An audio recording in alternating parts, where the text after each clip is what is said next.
അന്വേഷണത്തിൻ്റെ അൽഗോരിതത്തിലേക്ക് സ്വാഗതം. ഈ പ്രാവശ്യം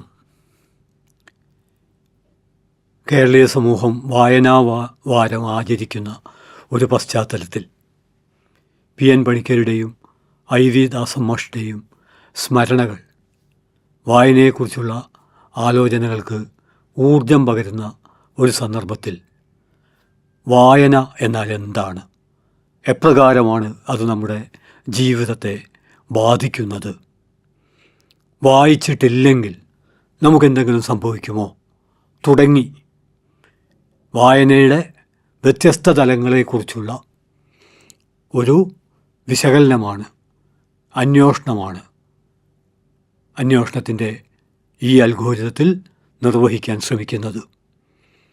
വായന എന്ന് കേൾക്കുമ്പോൾ തന്നെ, കേൾക്കുന്ന മാത്രയിൽ തന്നെ അത് സ്വയം വ്യക്തമാണ് എന്നാണ് നാം വിചാരിക്കുന്നത്. ആ വിചാരത്തിൽ ശരിയുടെ തരികളുണ്ട്, പക്ഷെ അതൊരു പൂർണ്ണ ശരിയല്ല. എന്തുകൊണ്ടെന്നാൽ വായനയെ നമുക്ക് വളരെ ലളിതമായും എന്നാൽ അത്ര ലളിതമല്ലാതെയും അപഗ്രഥിക്കാൻ കഴിയും. ഉദാഹരണമായിട്ട് വളരെ ലളിതമായി നാം പരിശോധിക്കുകയാണെങ്കിൽ സാക്ഷരതയ്ക്ക് ശേഷം സംഭവിച്ച ഒരു സാംസ്കാരിക വിപ്ലവം എന്ന അർത്ഥത്തിൽ വായനയെ നമുക്ക് മനസ്സിലാക്കാൻ കഴിയും. ഞാൻ ആവർത്തിക്കുന്നു, സാക്ഷരതയ്ക്ക് ശേഷം, അതായത് സാക്ഷരതയ്ക്ക് മുമ്പ് നിലവിൽ ഇല്ലാതിരുന്ന, സാക്ഷരതയുടെ ആവിർഭാവത്തിന് ശേഷം മാത്രം നിലവിൽ വന്ന, സാക്ഷരരായാൽ മാത്രമേ വായിക്കാൻ കഴിയൂ എന്ന് കരുതുന്ന ഒരു കാഴ്ചപ്പാട്, അത് വായനയെക്കുറിച്ചുള്ള വളരെ ലളിതമായ ഒരു വിശദീകരണമാണ്. വായിക്കുക എന്നാൽ മനസ്സിലാക്കുക എന്നാണ് അർത്ഥമെങ്കിൽ അതിന് അക്ഷരങ്ങൾ അത്രമേൽ അനിവാര്യമാണോ? വേറൊരു വിധത്തിൽ ഈ ചോദ്യം അവതരിപ്പിച്ചാൽ, നമ്മൾ അക്ഷരങ്ങളുടെ ലോകത്തിലേക്ക് പ്രവേശിക്കുന്നതിന് മുമ്പ് ഈ പ്രപഞ്ചത്തെയും മനുഷ്യ സമൂഹത്തെയും പ്രകൃതിയെയും ഒരു വിധേനയും മനസ്സിലാക്കിയിട്ടില്ല എന്നാണോ? അപ്പോൾ നമുക്കൊരു കാര്യം മനസ്സിലാവും, അക്ഷരങ്ങൾ ആവിർഭവിച്ചത് തന്നെ, ഭാഷ രൂപപ്പെട്ടത് തന്നെ മനുഷ്യരുടെ നിരന്തരമായ സമ്പർക്കത്തിൻ്റെയും പലതരത്തിലുള്ള പ്രവർത്തനങ്ങളുടെയും പശ്ചാത്തലത്തിലാണ്. ആ പ്രവർത്തനങ്ങൾ നടത്തണമെങ്കിൽ പ്രകൃതിയെ മനസ്സിലാക്കണം, മനുഷ്യരെ മനസ്സിലാക്കണം, മൃഗങ്ങളെ മനസ്സിലാക്കണം, ചെടികളെ മനസ്സിലാക്കണം, എല്ലാം മനസ്സിലാക്കണം. അതുകൊണ്ട് സാക്ഷരതയ്ക്ക് മുമ്പ് തന്നെ മനുഷ്യർ പരസ്പരം മനസ്സിലാക്കാനും പ്രകൃതിയെ മനസ്സിലാക്കാനും ആരംഭിച്ചു കഴിഞ്ഞിരുന്നു എന്ന് അംഗീകരിക്കുകയാണെങ്കിൽ അക്ഷരങ്ങൾക്ക് മുമ്പ് രൂപം കൊണ്ടൊരു വായനയെക്കുറിച്ച് നമ്മൾ അന്വേഷിക്കേണ്ടി വരും.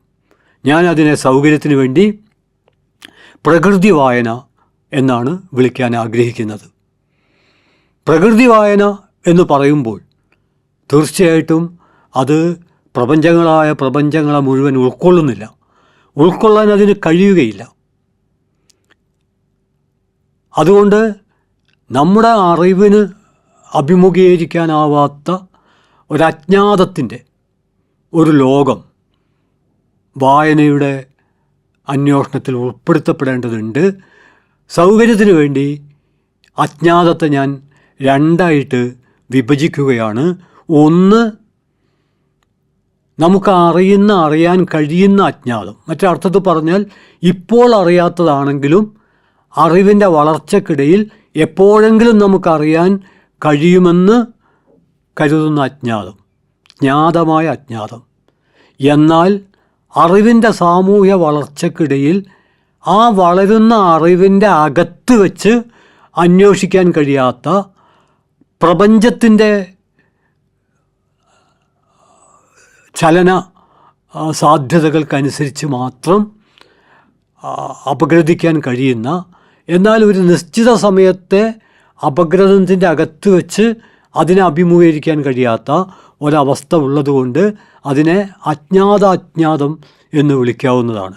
അതുകൊണ്ട് പ്രകൃതി വായന എന്ന് പറയുമ്പോൾ ജ്ഞാതമായ അജ്ഞാതത്തെയും അജ്ഞാതമായ അജ്ഞാതത്തെയും നമ്മുടെ ഇടപെടൽ വഴി നമുക്ക് ലഭ്യമായ അറിവുകളുടെ, വിവരങ്ങളുടെ, വസ്തുതകളുടെ, ബന്ധങ്ങളുടെ ഒക്കെ അടിസ്ഥാനത്തിൽ നാം മനസ്സിലാക്കുന്ന സകല കാര്യങ്ങളും ഉൾക്കൊള്ളുന്ന, ഓർക്കണം, ഭാഷ രൂപപ്പെട്ടിട്ടില്ല. ഭാഷ രൂപപ്പെട്ടാലല്ലേ പിന്നീട് അക്ഷരങ്ങൾ രൂപപ്പെടുന്നുള്ളൂ. അക്ഷരങ്ങളില്ലാത്ത, ലിപികളില്ലാത്ത എത്രയോ ഭാഷകൾ ഇന്നും നിലനിൽക്കുന്നുണ്ടല്ലോ. അതുകൊണ്ട് ഭാഷ പോലും രൂപപ്പെടാത്ത കാലത്തും മനുഷ്യർ പരസ്പരം മനസ്സിലാക്കിയിട്ടുണ്ട്.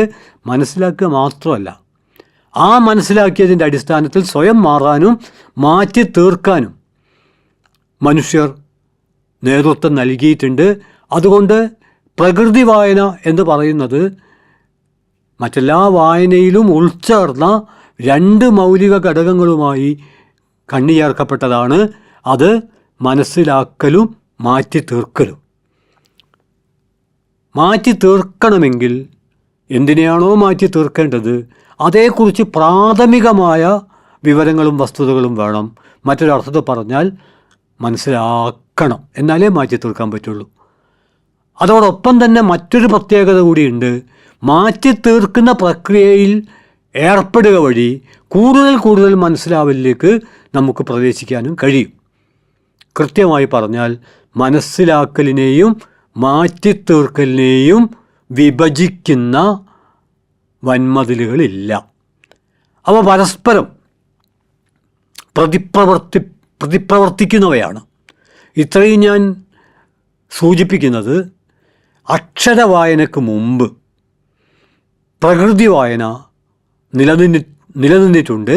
മാത്രമല്ല, അക്ഷരവായനയുടെ കാലത്തും പ്രകൃതി വായന നിലനിൽക്കുന്നുണ്ട്.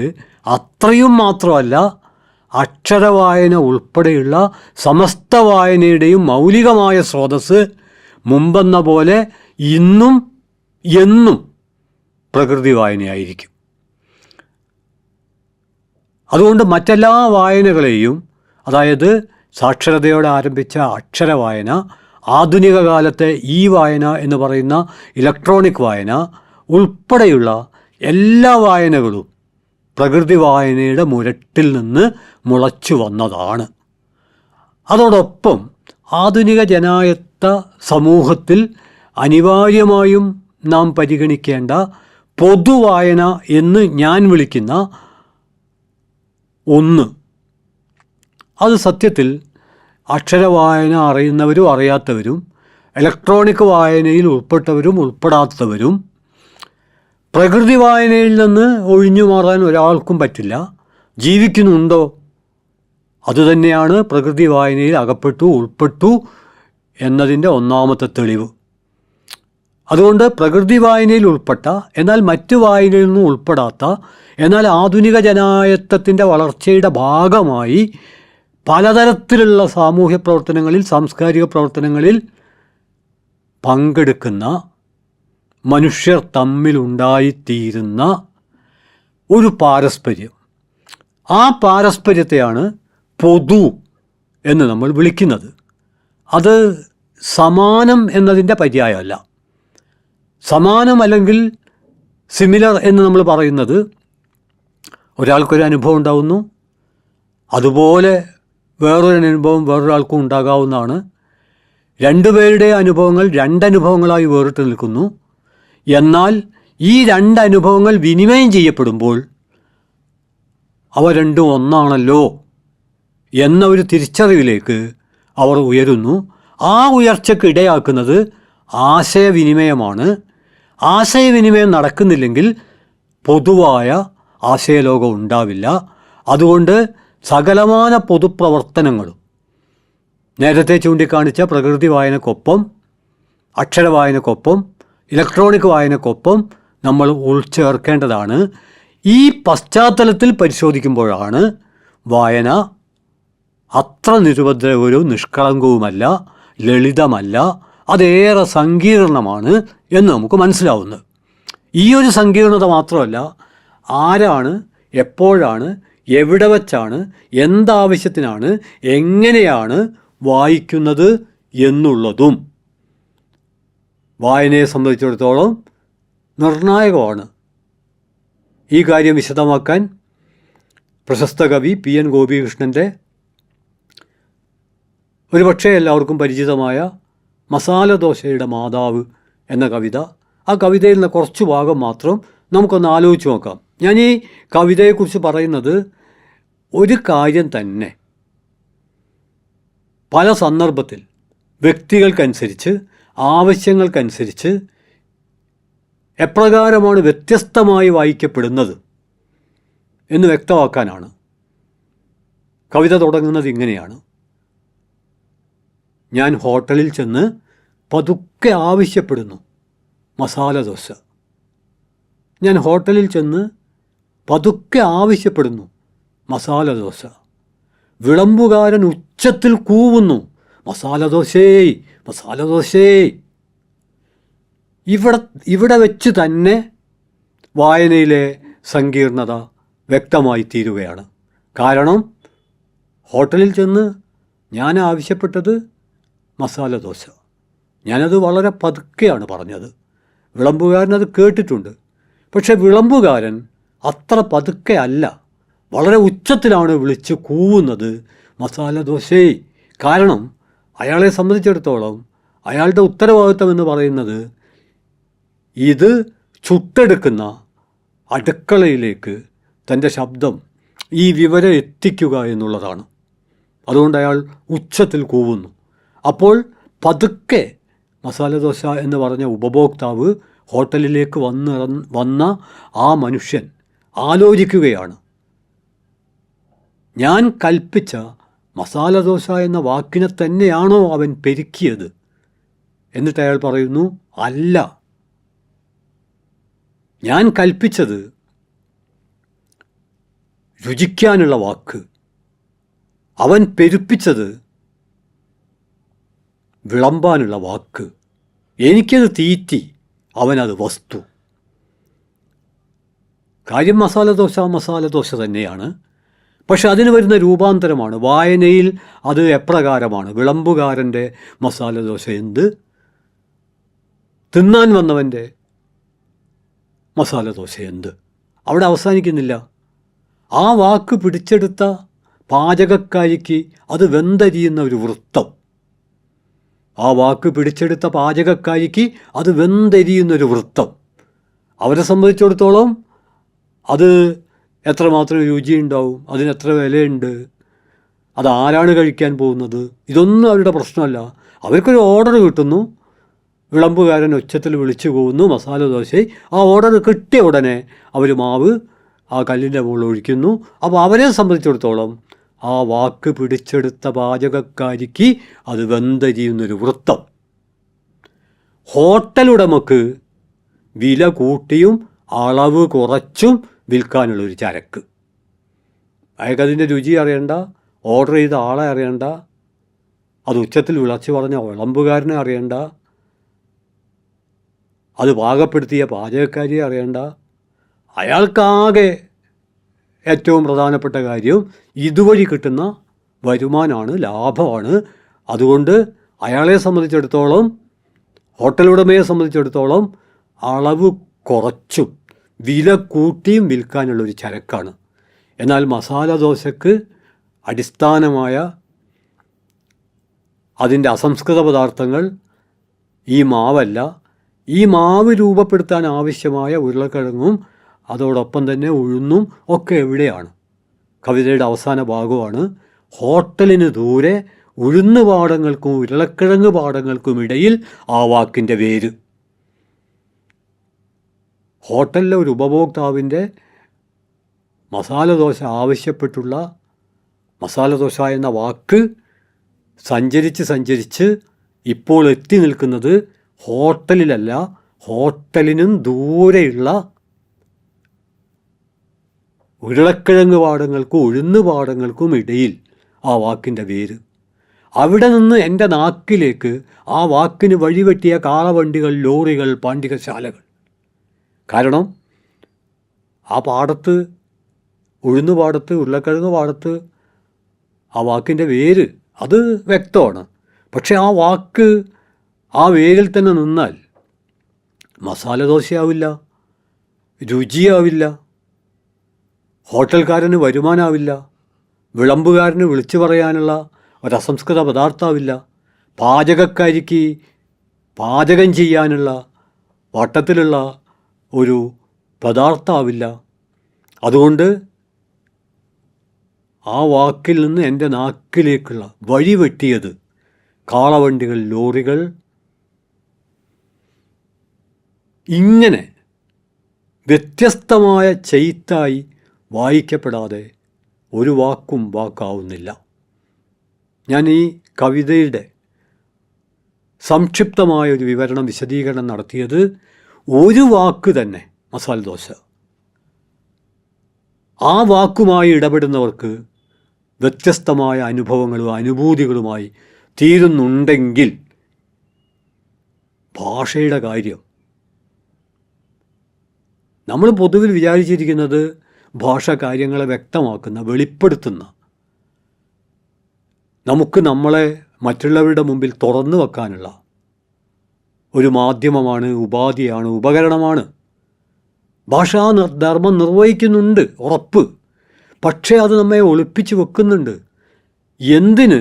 നമ്മളറിയാതെ നമ്മളെ ഒറ്റിക്കൊടുക്കുന്ന ഒരു ചാരനെപ്പോലെ സദാസമയത്ത് നമ്മുടെ ചാരത്ത് വട്ടം ചുറ്റി ഭാഷയുണ്ട്, വാക്കുകളുണ്ട്. അതുകൊണ്ട് തന്നെ വായന എന്ന് പറയുന്നത് മനസ്സിലാക്കൽ, മാറ്റിത്തീർക്കൽ എന്നതിൽ മാത്രമായി അവസാനിപ്പിക്കാനാവില്ല. അതിൽ നിരവധിയായ സംഘർഷങ്ങളും സങ്കീർണതകളുമുണ്ട് എന്ന് നമ്മൾ മനസ്സിലാക്കണം. ഒരു ഉദാഹരണം ഞാൻ ചൂണ്ടിക്കാണിക്കാം. അത് ദയാനന്ദ സരസ്വതിയുടെ സത്യാർത്ഥ പ്രകാശം എന്ന പുസ്തകത്തിലുള്ളതാണ്. സത്യാർത്ഥ പ്രകാശത്തിൽ അദ്ദേഹം സത്യമായും വാക്കിൻ്റെ അർത്ഥം രൂപപ്പെടുന്നത് സന്ദർഭത്തിൽ വെച്ചാണ്, പ്രകരണത്തിൽ വെച്ചാണ് എന്ന് സകലമാന മനുഷ്യർക്കും ഒരു രണ്ടാവട്ട ആലോചന കൂടാതെ ബോധ്യമുള്ള ഒരു കാര്യത്തെ ഓർമ്മിപ്പിക്കാനാണ്. അതിൽ തർക്കമൊന്നുമില്ല. അദ്ദേഹം ഉദാഹരണമായി നൽകിയ വാക്ക് ത്വം സൈന്ധവമാനയ എന്നാണ്.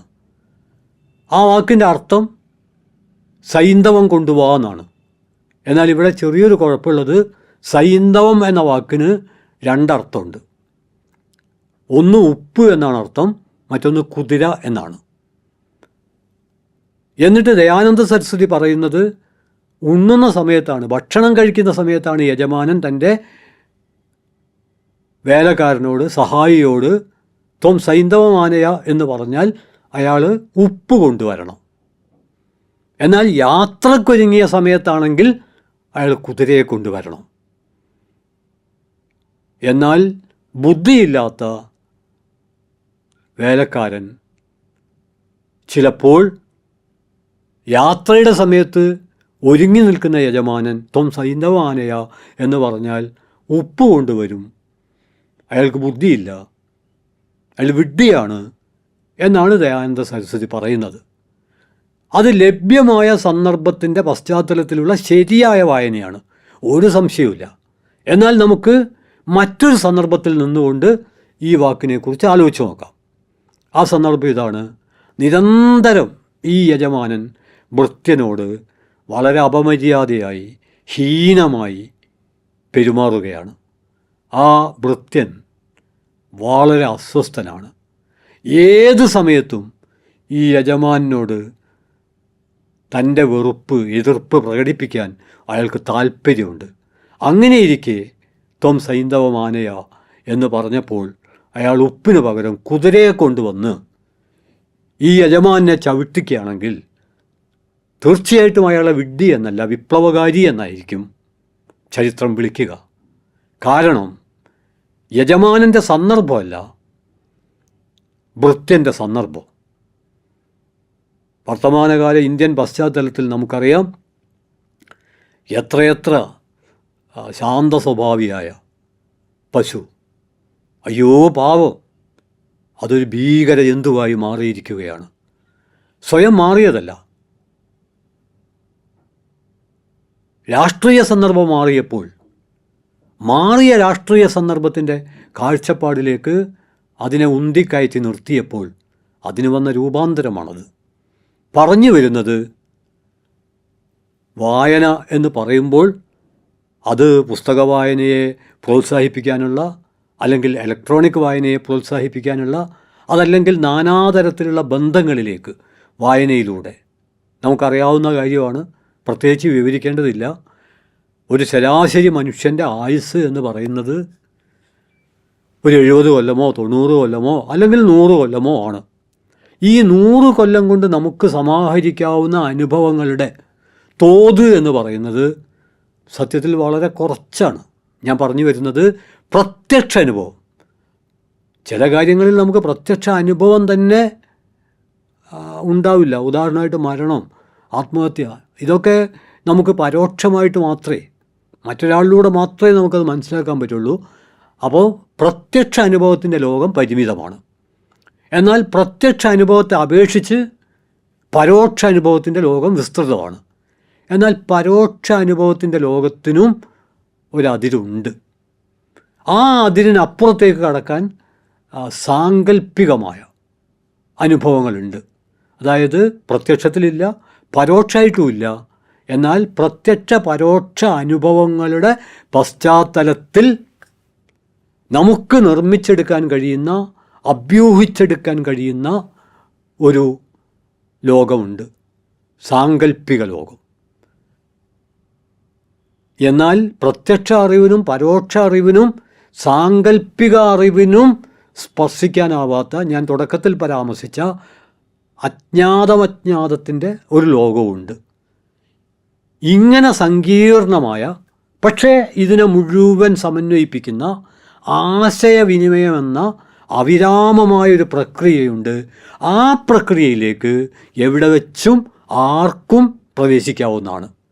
അങ്ങനെ എവിടെ വെച്ചും ആർക്കും പ്രവേശിക്കാവുന്ന ആശയവിനിമയത്തിൻ്റെ അവിരാമമായ പ്രവാഹം ആണ് വായനയെ നിർണ്ണയിക്കുന്നത്. മറ്റൊരു വിധത്തിൽ പറഞ്ഞാൽ, അനന്തമായ ആശയവിനിമയ പ്രവാഹത്തിലേക്ക് ഞാനോ നിങ്ങളോ പ്രവേശിക്കുമ്പോൾ മുതൽ നമ്മൾ വായിച്ചു തുടങ്ങുകയാണ്. പുസ്തകമെടുത്താവാം, ഇലക്ട്രോണിക് മാധ്യമങ്ങളുടെ സഹായത്തോടെ ആവാം, ഇത് രണ്ടുമില്ലാതെ ആവാം. നമ്മൾ നിർമ്മിച്ചെടുക്കുന്ന ബന്ധങ്ങളിലൂടെയും ആ ബന്ധങ്ങൾക്ക് നിറപ്പകിട്ട് നൽകാൻ നമ്മൾ ഉണ്ടാക്കുന്ന അർത്ഥോൽപാദന വ്യവസ്ഥയുടെയും അടിസ്ഥാനത്തിലാവാം. ഏതു വിധത്തിലായാലും സത്യത്തിൽ ആ വായന സങ്കീർണമാണ്. നാം വിചാരിക്കുന്നത്ര ചെറുതല്ല. ഞാൻ വീണ്ടും ഒരു ഉദാഹരണം പറയാം. വിശക്കുന്ന മനുഷ്യ, പുസ്തകം കയ്യിലെടുക്കൂ, അതൊരായുധമാണ്, നീ നേതൃത്വം ഏറ്റെടുക്കേണ്ടവനാണ് എന്ന് ബ്രത്തോൾഡ് ബ്രത്ത് പറയുമ്പോൾ പെട്ടെന്ന് നമുക്ക് ആ പറച്ചിലിൻ്റെ പൊരുളിലേക്ക് പ്രത്യക്ഷത്തിൽ നിന്നുകൊണ്ട് പ്രവേശിക്കാൻ പറ്റില്ല. പ്രത്യക്ഷം എന്താണ്? വിശക്കുന്ന മനുഷ്യ, പോറാട്ട കഴിക്കൂ, കൂടുതൽ ശക്തി സംഭരിക്കൂ. അതാണ് പ്രത്യക്ഷം. കാരണം അതാണ് നമ്മുടെ വിശപ്പിൻ്റെ പ്രാഥമിക തലം. എന്നാൽ ആശയങ്ങൾ, ആദർശങ്ങൾ, അനുഭവങ്ങൾ, അറിവുകൾ, അനുഭൂതികൾ ഉൾപ്പെടെയുള്ള മറ്റൊരു സമാന്തര ലോകത്തു കൂടിയാണ്. വേറെ വിധത്തിൽ പറഞ്ഞാൽ, നമ്മുടെ ശരീരത്തിന് എത്രമാത്രം ഭക്ഷണം ആവശ്യമുണ്ടോ, നമ്മുടെ ശരീരം വിശപ്പറിയുന്നത് പോലെ നമ്മുടെ മനസ്സ് ബന്ധങ്ങൾക്ക് വേണ്ടി ദാഹിക്കുന്നുണ്ട്. വൈലോപ്പിള്ളി തൻ്റെ ഒരു കവിതയിൽ പറയുന്നുണ്ട്, ഇത്തിരി പോരും മെയ്യിന് സർവം പോരാ മാനുഷ സത്ത പുലർത്താൻ. ശരീരത്തിന് വളരെ കുറച്ച് മതി. വിശക്കുമ്പോൾ വിശപ്പ് തീരാനുള്ള ഭക്ഷണം മതി. ഹോട്ടലിലെ മുഴുവൻ ഭക്ഷണവും വേണ്ട. വല്ലാതെ വിശക്കുമ്പോൾ ഹോട്ടലിലെ മുഴുവൻ ഭക്ഷണവും കഴിക്കും എന്ന് തോന്നിയേക്കാം, പക്ഷേ വേണ്ടി വരില്ല, കുറച്ചേ മതിയാവുള്ളൂ. എന്നാൽ സ്നേഹം മതി, മനസ്സിലാക്കിയ അറിവ് മതി, അന്വേഷണങ്ങൾ മതി, സൗഹൃദം മതി, യാത്ര മതി എന്നൊരാൾക്കും ഒരിക്കലും തോന്നില്ല. ഇത്തിരി പോരും മെയ്യിന് ശരീരത്തിന് കുറച്ച് മതി. സർവം പോരാ മാനുഷ സത്ത പുലർത്താൻ. മനുഷ്യൻ്റെ സത്ത എന്ന് പറയുന്നത് തീർച്ചയായിട്ടും വലിയൊരു പരികൽപ്പനയാണ്. ആ മാനുഷ സത്തയോടാണ് സത്യത്തിൽ വായനയെ നാം ചേർത്ത് വെക്കേണ്ടത്. അപ്പോഴാണ് അതിൻ്റെ സങ്കീർണത.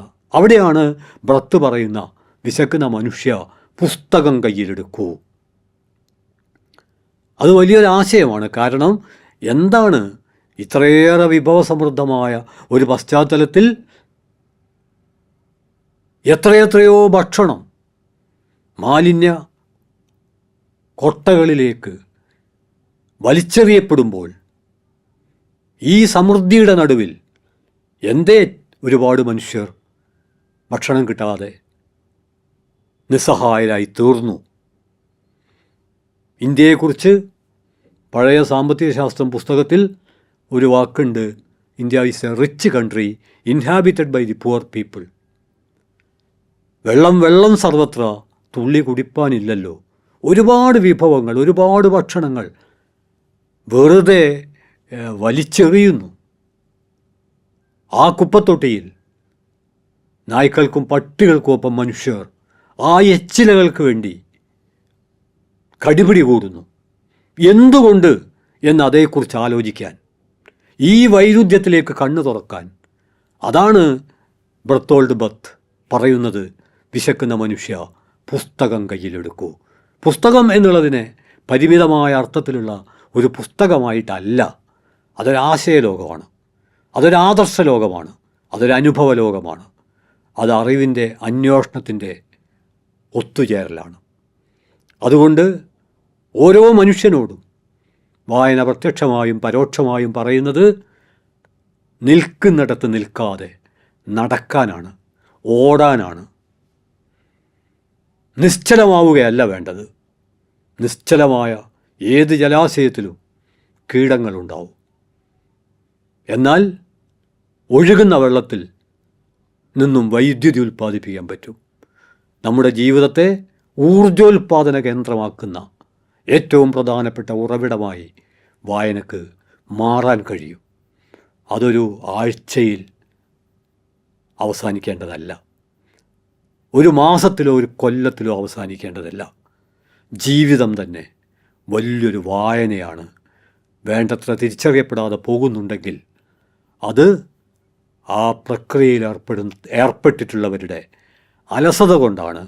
ആ അലസതയെ അതിജീവിക്കാനുള്ള ഊർജമായി വായനാവാരം ഈ മാസം 19 മുതൽ നീണ്ടു നിൽക്കുന്ന വായനാവാരം ഊർജം പകരട്ടെ എന്ന പ്രതീക്ഷയോടെ, പ്രത്യാശയോടെ അഭിവാദ്യങ്ങൾ അർപ്പിച്ചുകൊണ്ട് അന്വേഷണത്തിൻ്റെ അൽഗോരിതം, വായനയെക്കുറിച്ചുള്ള അന്വേഷണം താൽക്കാലികമായി മാത്രം അവസാനിപ്പിക്കുന്നു.